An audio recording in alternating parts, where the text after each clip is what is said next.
this police.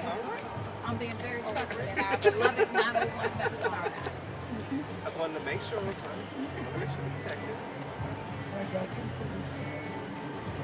With no police in it.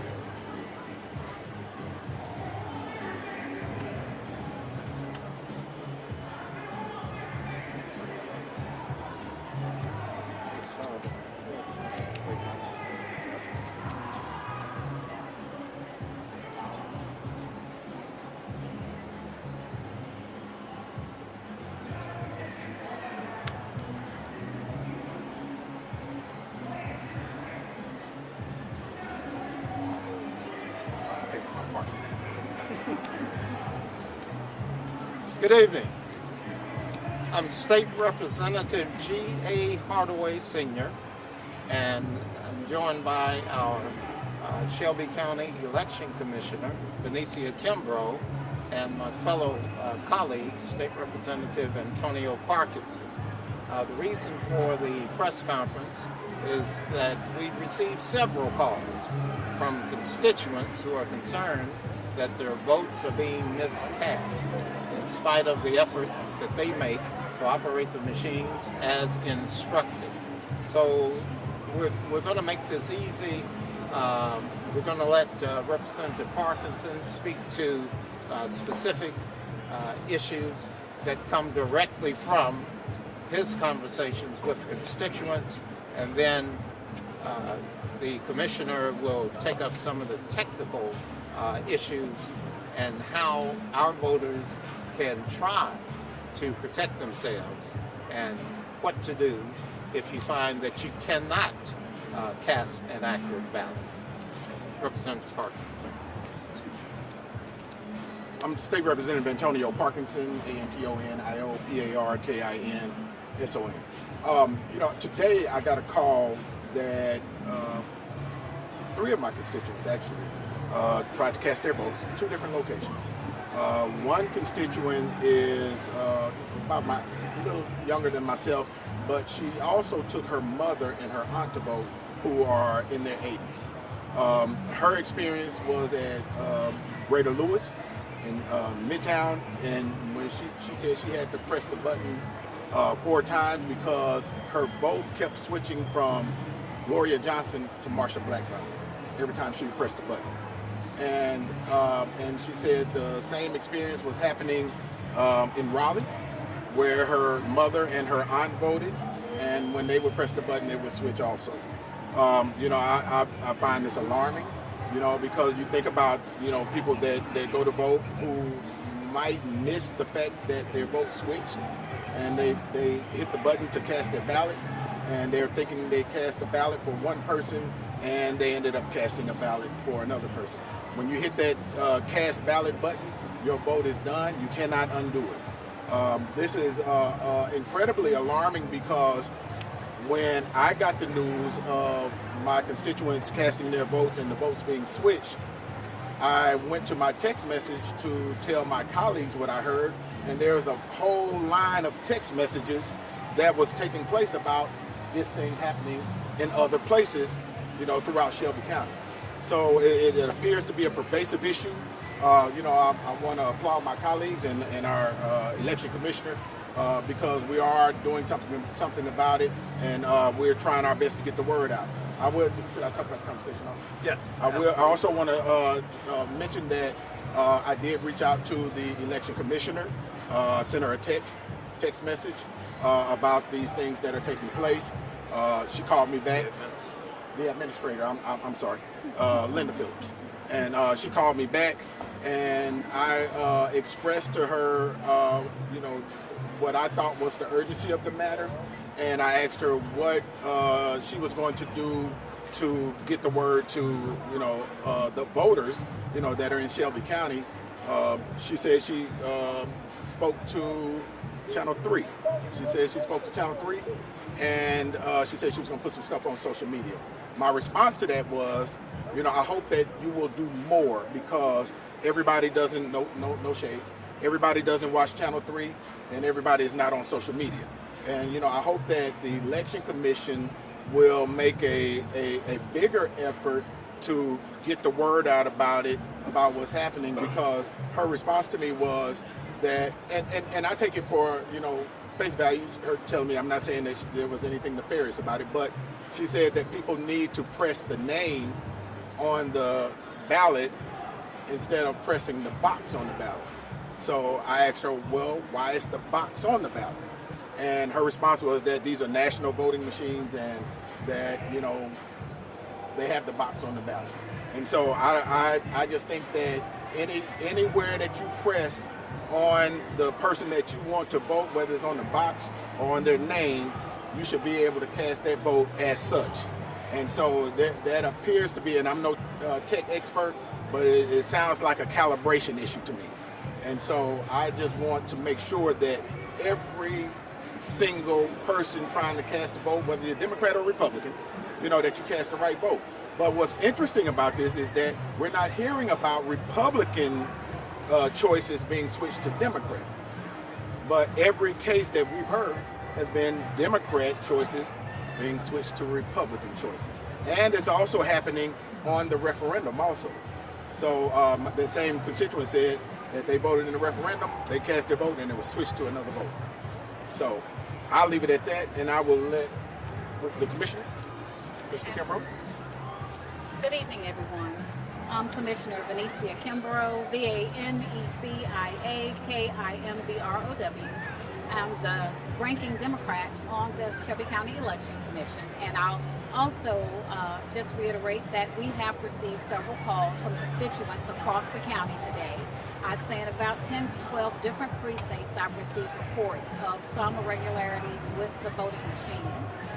Now, what I will say is that I do not believe that it is anything that is nefarious in any way, shape, or form. I know that our employees and our staff have done a yeoman's job of preparing for this nationwide historic election where we expect to have higher voter turnout than in any other election known to Shelby County in any recent history at all. This is going to be a large election, and with that, we've had to bring in substantially more staff that are new. And really, I would say that the issue should have been easily resolved, because if any voter had an issue with casting their vote, we purchased new equipment that included styluses. And every voter should have been offered the opportunity to use such a stylus. And I believe that it is just not quite trained all the way, because the styluses were actually packed in every box. We verified that information. They packed actually in box number 1, so the staff could have easily whipped those out and provided it with to those voters, because that's been the issue that I've heard several occasions across the county today. And so my job today is to educate our voters, and that's what I'm here to do tonight, is to make sure voters know that, as voters, we also have a responsibility to be very careful and very intentional about casting our vote. We need to take the time to review the information, to review the ballot. It gives you several opportunities to do so before you move forward. You should ask for a stylus, and what I'll tell constituents is, if you're told that something that we purchased is not available at a polling site, you do not leave that polling site. You do not abandon your right to vote. You stand there, you ask for a supervisor. The supervisor then should be able to resolve that issue, and if that's not the case, our numbers are always available to the public, 901-870-7965, and that's any constituent, 901-870-7965. You can call or text. I'm always available 24/7 during voting hours and even after to address any concerns. And what we ask our voters to do is to be aware. First of all, be aware and be prepared. Then be very intentional about reviewing your ballot. Be very informed. You take the time to make sure before you cast that ballot, before you press that cast vote, that your selections are present. If you are having any trouble, do not leave the machine. You document and you call for the proper supervisors in that precinct that you can show and demonstrate what that error is, because we want to know a few things. I want to know what voting machine that this is happening on. Every voting machine is identified by a number. We want to know the location. I want to know what time you voted. And then we can track back and review the calibration on specific machines that very well may be giving trouble. I won't put that beyond a reasonable doubt at this point because it has been a problem that we've not had in recent elections. And before every election, the machines are calibrated and they are tested. I have been assured by our staff and in our review of the machines prior to the elections, they were fine. But it's a lot of machine, it's a lot of people, and human error may also be a part of it. And so we want to just assure that every ballot is cast as the citizen wishes it to be cast. And part of that is standing your ground right there at that ballot box, and you make sure that your vote has been properly recorded. And if it has not been, you have a right to ask for a supervisor and to reach out to those that represent you, namely myself and the other 5 election commissioners, as well as our staff and team. Your problem should be resolved on the spot. There's no rushing when it comes to this civic duty. You take your time and you do what's necessary to make your voice heard. And I'm open for any questions with that. So what are the next steps after you said this machine was having, well, several machines were having issues? Well, what I've been doing thus far is documenting the calls and educating those voters that have called me that I need information. You know, it's very difficult to resolve a problem once you've left the box, right? If you haven't documented a specific voting machine number or any particular information, and you don't give your name, you don't give information about where your polling place is, it's very difficult. Those that have identified as such, the staff will be reviewing those machines and checking for proper calibration. And what we also did is we sent a massive email to every voting supervisor to assure that styluses were out and available. And we did that after the second call I got. We didn't wait until this evening. Probably have gotten dozens more calls like that since then. But we immediately went into action. So our response was swift.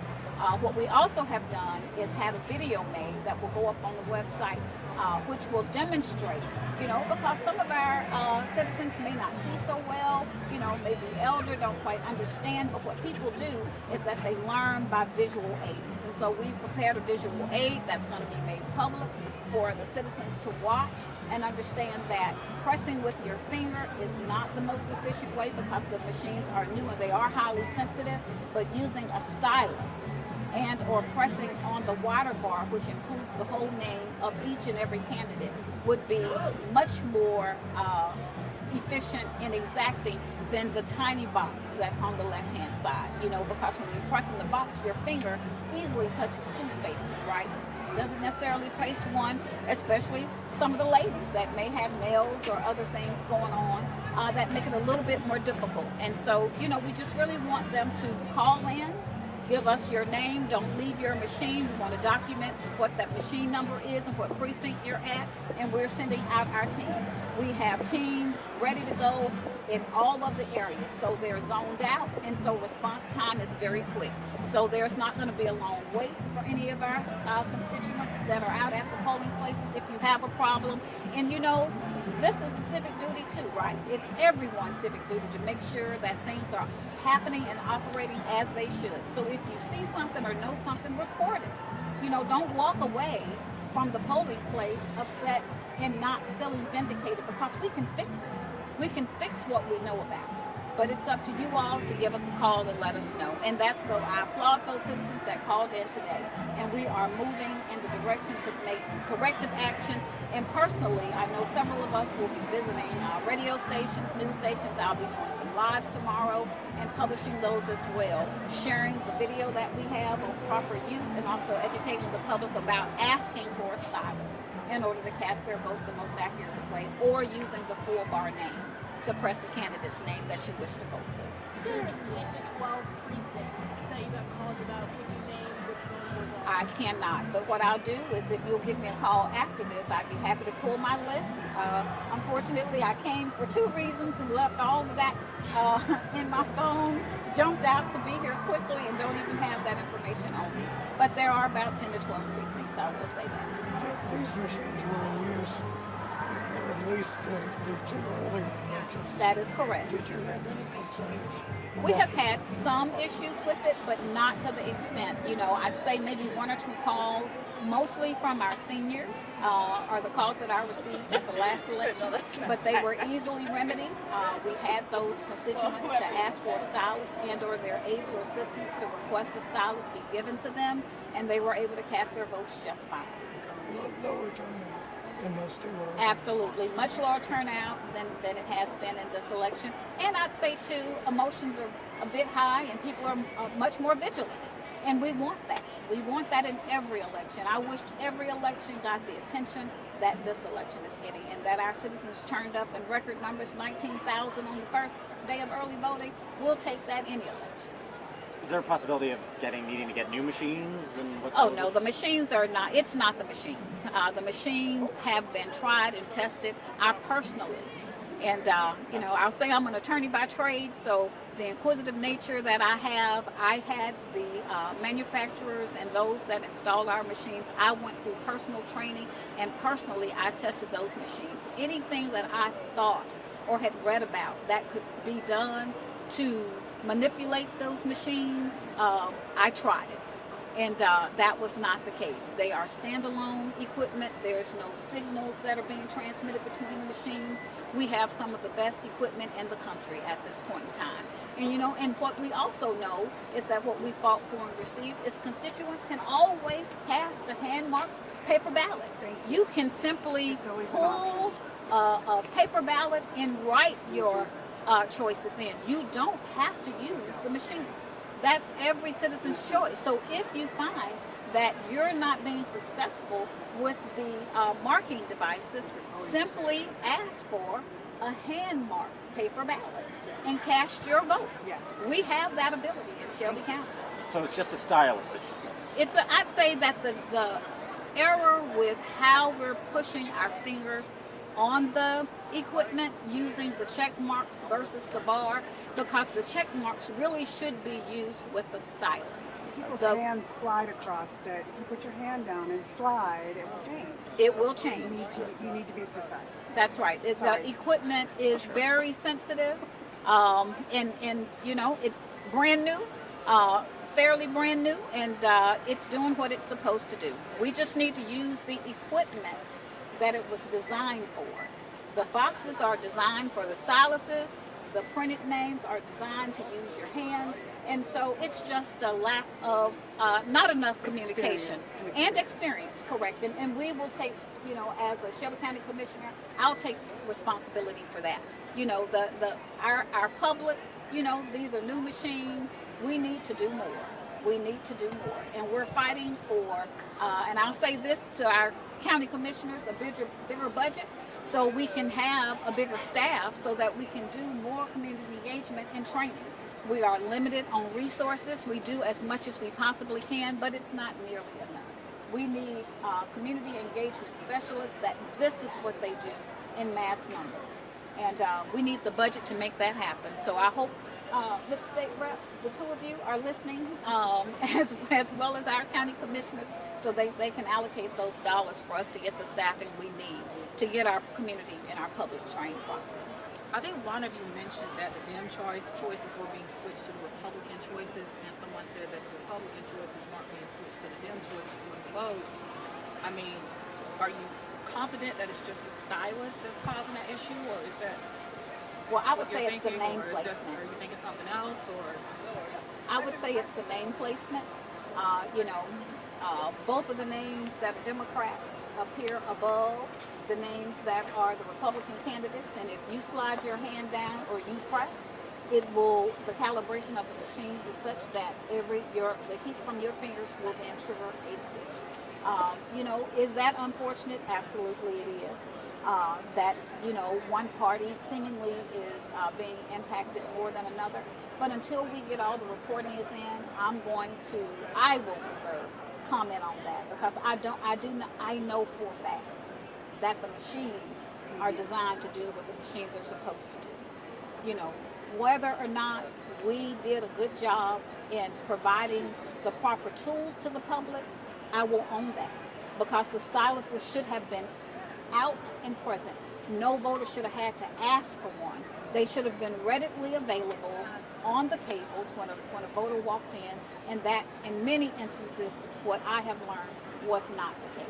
They had to request it, and in some instances they were not provided them timely or quickly, and so they stood there and repeatedly tried to fix their vote before they were confident that they had marked properly to move on.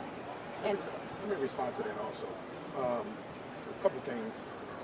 Yeah, sure. A couple of things. One, I agree with the commissioner about the stylists. The stylists should be offered.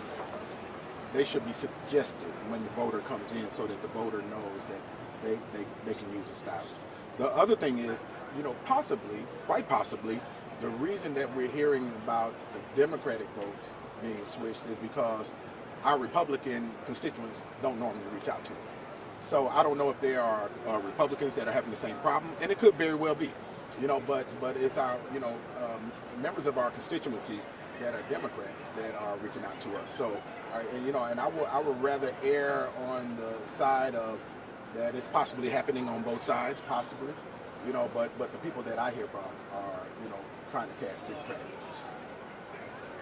And last thing, Chairman, is this, this is what is needed. So first of all, let me tell you thank you. And thank you, Chairman, for putting it together too. This is what's needed, the education and the intentional, education of the constituency, as they are going to cast this vote, because this is a big election.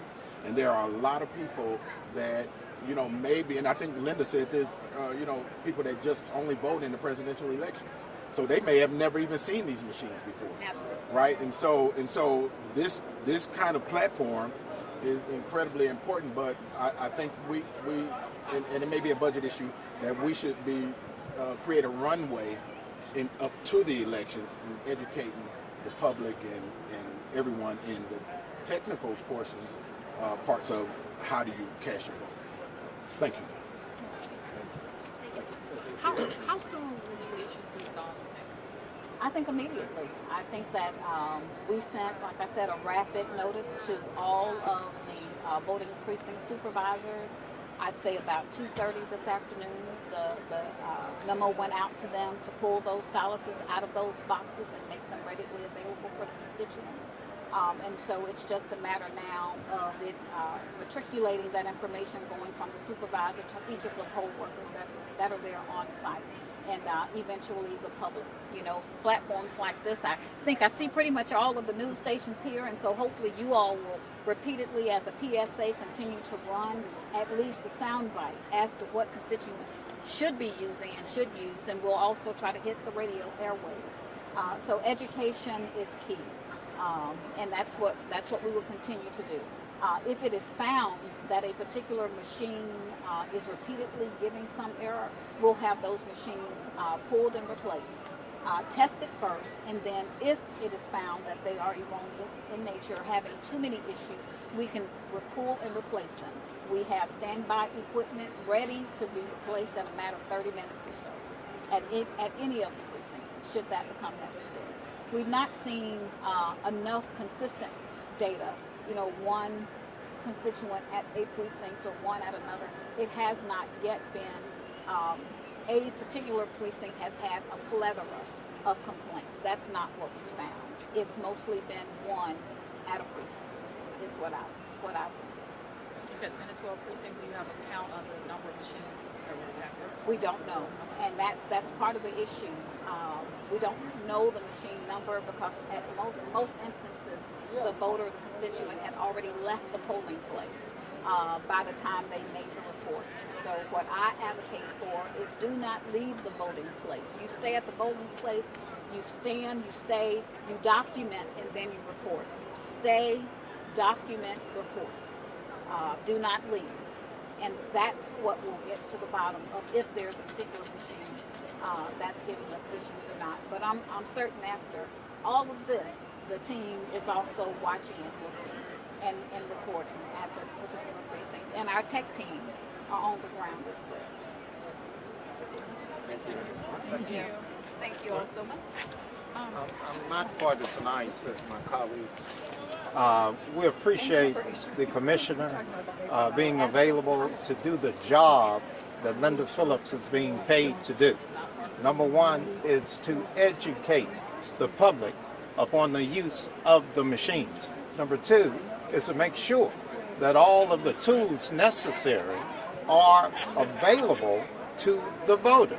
Number three, to make sure that those workers there are fully trained and we're not getting bad directions, bad advice from the operators, are not getting bad advice from the workers at the polls. So I'm disappointed that the administrator hasn't done a better job, and I can tell you that tomorrow morning, I'll be on, if not later tonight, I'll be on the phone to Trey Hargett, our Secretary of State, and make sure he's fully versed in the problems that we're having. And I'll also caution Ms. Phillips that we do have, and you know this from past elections, we do have a straight line to the United States Department of Justice. So we want our voters to have the experience of voting in this election that they deserve. So once again, we appreciate the job that my colleagues have done today to educate the voters. Number one, when you get there, don't leave until you have cast your vote. If you're running into problems and they're not resolved, call your state legislator, text your state senator, call the commissioner, Commissioner Kimbrough. Don't leave that poll until you have cast your vote. If they can't straighten out the machine, your option is to cast a paper ballot.